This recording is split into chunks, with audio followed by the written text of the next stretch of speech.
Seorang wanita berada di ruang operasi, dan dengan satu bersin, lahirlah bayi paling indah di dunia. Namun para dokter terkejut karena bayi itu hanya berukuran 3 inci, dan mereka yakin 100% bahwa bayi itu tidak akan bisa melihat matahari esok hari. Tetapi, ucapan para dokter itu ternyata salah. Perlahan-lahan, bayi itu tumbuh hingga ia berusia 12 tahun. Walaupun begitu, sayangnya tinggi badan anak itu tetaplah sangat pendek. Teman-temannya selalu tertawa setiap kali melihatnya, dan mengatakan bahwa ia mirip seekor tikus. Mereka memperlakukannya seperti mainan, dan guru-gurunya pun tak pernah menatapnya dengan belas kasihan. Seolah-olah dunia tidak peduli dengannya. Namun dia tetap diam, tidak pernah mengeluh, bahkan juga tidak menangis. Ia hanya diam, dan akan selalu diam.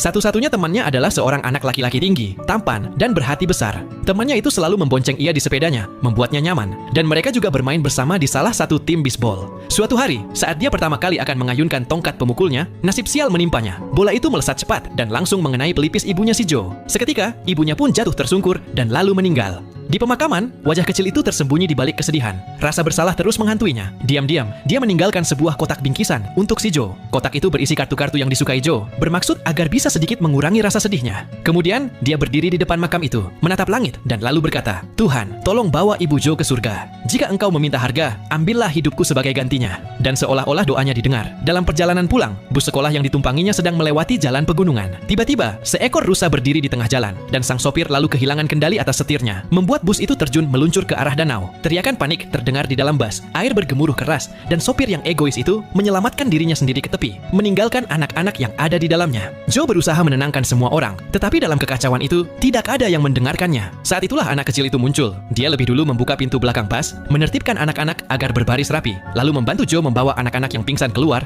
dan terus berusaha menyelamatkan siapapun yang masih ada di dalam. Lalu, diketahui bahwa masih ada satu anak yang terjebak di bus. Tanpa ragu, anak kecil itu berlari kembali ke arah bus. Air kini sudah setinggi dadanya, dan bus semakin miring ke depan. Dia meraih kaki anak yang terjebak, menyelam, melepaskan kaki itu, lalu mendorongnya ke atas agar bisa keluar lewat jendela. Teriakan anak itu menarik perhatian Joe, dan Joe menariknya keluar. Anak itu selamat, tetapi bus perlahan tenggelam makin dalam ke dasar air. Joe terus menyelam berulang kali, sampai akhirnya dia berhasil menarik tubuh kecil itu keluar. Tubuhnya dingin dan tenang.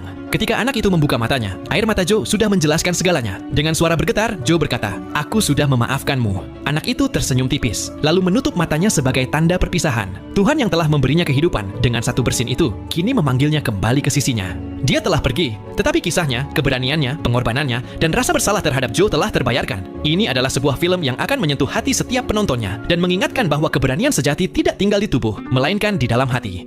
Nah, cuplikan adegan dari film ini bisa kalian saksikan dengan judul Simon Birch 1998.